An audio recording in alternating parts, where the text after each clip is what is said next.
So, second option ng flat machine is decline. Okay.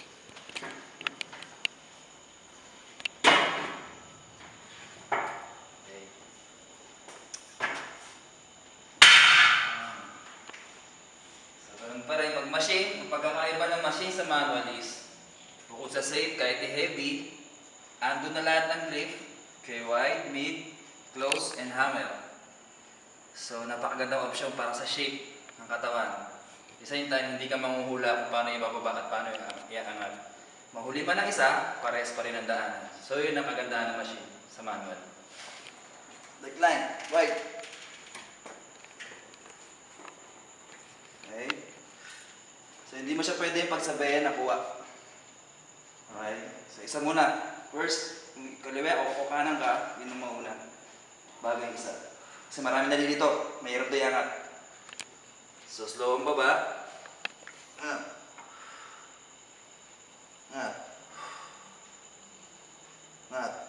Okay. Pag pababa, ganun din. Hindi pa rin pwede sabay. So, isa-isa pa rin. Yun. Okay, decline. So, nandun na yung wide, mid, close, and hammer. For lower chest naman siya. Next is, ito yung unang gamit ko. So, Marcy for fly.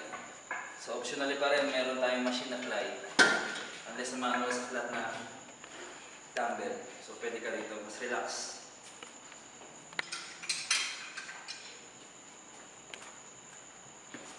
So, flies machine para sa inner midges. Okay. Tira na, straight sa harap. Slow balik. Angat agad. Slow. Slow. Okay? At the same time, sa baba niya, pwedeng seated rowing para sa back naman. So, lagay tayo ng po dito. Rowing back. Ito siya. Pull. Okay. Pull. Pull. Okay. So, ito yung mga plates natin. So, pansin nyo, meron siyang butas. So, tawag yan is power grab plates. Second advantage ng gym natin. Kasi, ang 50 pounds, katulad sa ibang gym na bilog, walang hawakan, is mahirap hawakan. Ganun din sa 35. Lalo dito sa gym natin maraming beginner. So, mas nakakatulong na may hawakan ang plates. Okay? So, second advantage natin, meron tayong fixed dumbbell. Actually, third na. Meron tayong machine para sa chest. Meron tayong plate na may hawakan. So, mas safe. Okay? More on safety ang iniisip natin dito. Kaya, okay, medyo spoiled talaga player natin. So, ito. Kung may machine tayo sa chest, meron tayong machine para sa shoulder. Okay? So, ito. Para ka ng barbell, the same time dumbbell. So, yung behind the neck na barbell press, pinagbawal.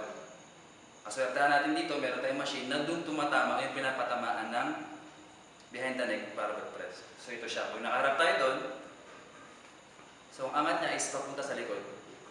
Okay? Exhale. Exhale. Okay?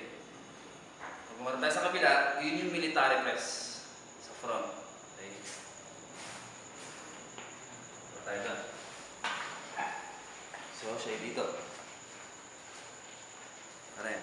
So, tuin man. Pwede ka mag-wide dito sa patalikod, pwede mag-wide sa parap.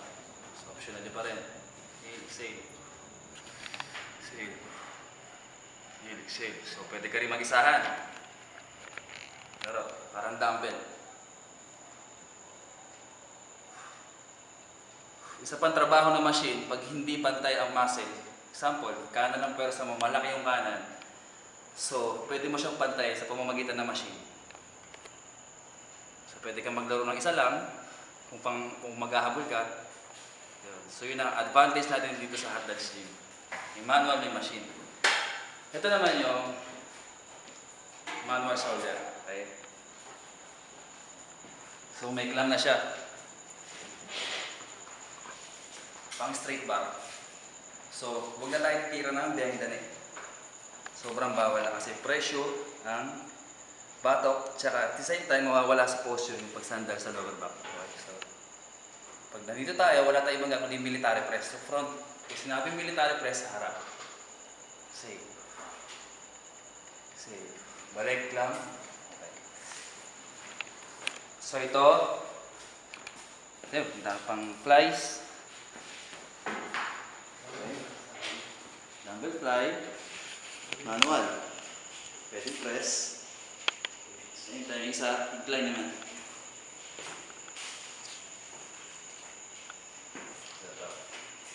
Incline plane, bench. Ang dumbbell. Dumbbell. Fly. Okay.